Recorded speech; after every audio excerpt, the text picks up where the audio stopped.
दृढ़ता, उमंग, उत्साह द्वारा सर्व कमजोरियों की विदाई।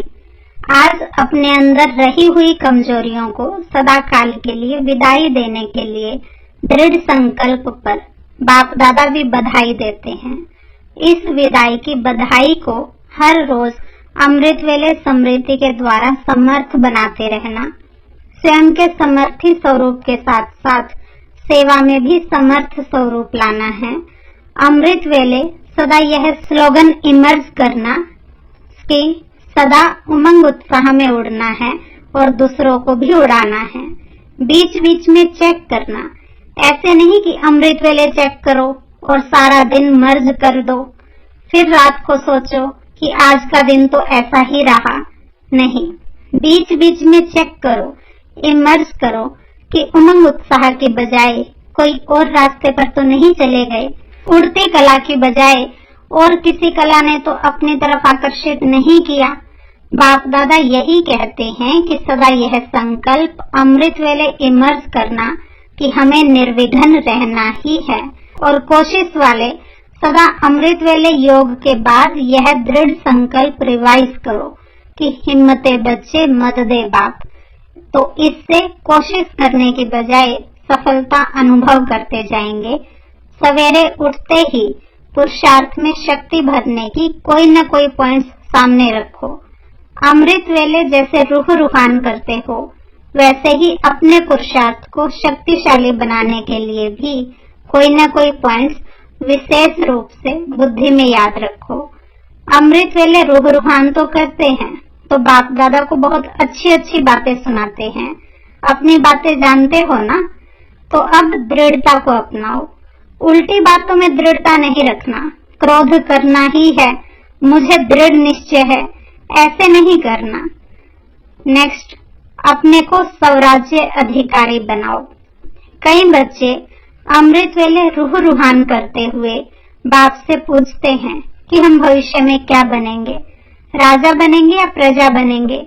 बाप दादा बच्चों को रिस्पॉन्स करते हैं कि अपने आप को एक दिन भी चेक करो तो मालूम पड़ जाएगा कि मैं राजा बनूंगा, वह साहूकार बनूंगा, वह प्रजा बनूंगा। पहले अमृत वेले से अपने मुख्य 3 कारोबार के अधिकारी, अपने सहयोगी साथियों को चेक करो।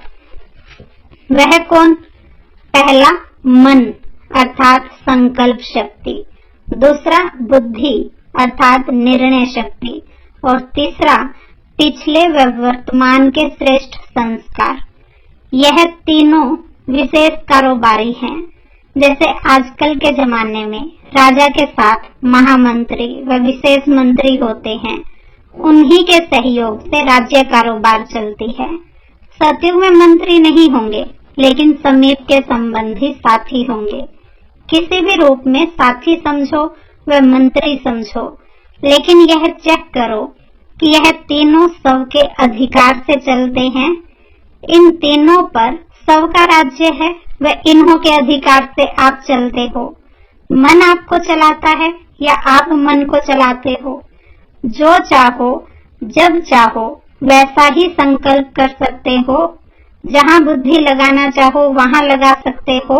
वह बुद्धि आप राजा को भटकाती है। संस्कार आपके वश है या आप संस्कारों के वश हो? राज्य अर्थात अधिकार। राज्य अधिकारी जिस शक्ति को जिस समय जो ऑर्डर करे वह उस विधि पूर्वक कार्य करते।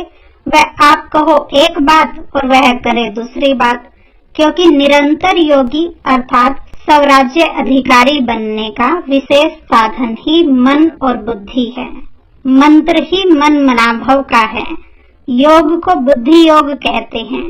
तो अगर यह विशेष आधार स्तंभ अपने अधिकार में नहीं है, वह कभी है कभी नहीं है, अभी अभी है अभी अभी नहीं है, तीनों में से एक भी कम अधिकार में है, तो इससे ही चेक करो कि हम राजा बनेंगे या प्रजा बनेंगे। बहुत काल के राज्य अधिकारी बनने के संस्कार बहुत काल के भविष्य राज्य अधिकारी बनाएंगे। अगर कभी अधिकारी कभी वशीभूत हो जाते हो तो आधा कल्प अर्थात पूरा राज्य भाग्य का अधिकार प्राप्त नहीं कर सकेंगे। नेक्स्ट, अपना ऑक्यूपेशन याद रखो। अमृत वेले और फिर सारे दिन में बीच बीच में अपना ऑक्यूपेशन याद करो कि मैं कौन हूँ, क्योंकि काम करते करते यह स्मृति मर्ज हो जाती है कि मैं राजयोगी हूँ, इसलिए इमर्ज करो। ये नियम बनाओ, ऐसे नहीं समझो कि हम तो है ही राजयोगी, लेकिन राजयोगी की सीट पर सेट होकर रहो, नहीं तो चलते चलते कर्म में बिजी होने के कारण योग भूल जाता है, सिर्फ कर्म ही रह जाता है। लेकिन आप कर्म योगी कंबाइंड हो। योगी सदा ही रूलिंग पावर, कंट्रोलिंग पावर में रहे, फिर राजयोगी डबल पावर वाले कभी भी व्यर्थ सोच नहीं सकते हैं। तो अभी कभी नहीं कहना, सोचना भी नहीं कि राजयोगी वेस्ट कर सकते हैं। अमृत वेले से रात तक बस बाप और सेवा, इसके सिवाय और कोई लगन ना रहे। बाप मिला और सेवाधारी बने, क्योंकि जो मिला है उसको जितना बांटेंगे उतना बढ़ेगा। एक दो और पदम पाओ। यही याद रखो कि हम सर्व भंडारों के मालिक हैं, भरपूर भंडारे हैं। जिसको दुनिया ढूंढ रही है उसके बच्चे बने हैं। दुख की दुनिया से किनारा कर लिया है, सुख के संसार में पहुंच गए हैं, तो सदा सुख के सागर में लहराते सबको सुख के खजाने से भरपूर करो। नेक्स्ट पॉइंट, त्रिकालदर्शी बनो। सदा अमृत वेले से लेकर रात तक के कार्य, चाहे लौकिक चाहे अलौकिक, सब कार्य सहज और सफल हो। उसकी सहज विधि क्या है? कोई भी कर्म करते हो तो पहले त्रिकालदर्शी बनकर फिर कोई कर्म करो, क्योंकि त्रिकालदर्शी बनकर काम करने से, तीनों कालों का ज्ञान बुद्धि में रहने से कोई कर्म नीचे ऊपर नहीं होगा। वैसे भी ज्ञान का अर्थ ही है जो आगे पीछे सोच समझ कर कर्म करे, कर्म के पहले उसके रिजल्ट को जाने। ऐसे नहीं कि जल्दी जल्दी जो आया वो कर लिया, उसमें सफलता नहीं होती। पहले परिणाम को सोचो फिर कर्म करो तो सदा श्रेष्ठ परिणाम निकलेगा। श्रेष्ठ परिणाम को ही सफलता कहा जाता है। ऐसे नहीं कि बहुत बिजी था, जो काम सामने आया वो करना शुरू कर दिया, नहीं।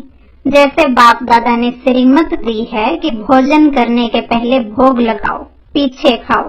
भोग लगाने का कर्म अगर नहीं करते और जल्दी जल्दी में खा लिया तो परिणाम क्या होगा? याद भूलने से जो ब्रह्मा भोजन का, अन्न का प्रभाव मन पर पड़ना चाहिए वह नहीं होगा। एक तो प्रभाव नहीं पड़ेगा और दूसरा बाप की श्रीमत न मानने का नुकसान होगा, क्योंकि अवज्ञा हो गई ना, उसका भी उल्टा फल मिलना है।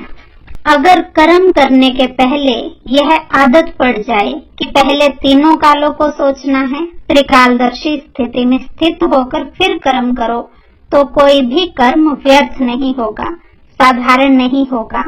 लौकिक में भी सफलता प्राप्त करेंगे और अलौकिकता में सफलता ही सफलता है। तो त्रिकालदर्शी की स्मृति के स्थिति रूपी तख्त पर बैठो, फिर निर्णय करो कि क्या करना है, क्या नहीं करना है, कैसे करना है। फिर कोई भी कर्म फल नहीं देवे, यह हो नहीं सकता। अगर बीज शक्तिशाली होगा तो फल अवश्य मिलेगा, लेकिन जल्दी जल्दी में कमजोर कर्म करते हो तो फल भी थोड़ा बहुत मिल जाता है। जितना मिलना चाहिए उतना नहीं मिलता, जितना चाहते हो उतना नहीं मिलता। तो हर कर्म की सफलता का आधार है त्रिकालदर्शी स्थिति। ऐसे नहीं कि सिर्फ याद रखो कि मैं मास्टर त्रिकालदर्शी हूँ और कर्म करने के समय भूल जाओ। इसे यूज करना है। इस अभ्यास में कभी भी अलबेले नहीं बनो। यह अभ्यास करो, क्योंकि 21 जन्म के लिए जमा करना है। एक जन्म में 21 जन्म का जमा करना है, तो कितना अटेंशन देना पड़ेगा? टेंशन नहीं, लेकिन सदा अटेंशन रखो। अलबेलेपन को अब परिवर्तन करो। दाता दे रहा है तो पूरा लो। देने वाला दे और लेने वाला थोड़ा लेकर खुश हो जाए तो रिजल्ट क्या होगी? फिर नहीं मिलेगा। इसलिए पूरा अटेंशन दो।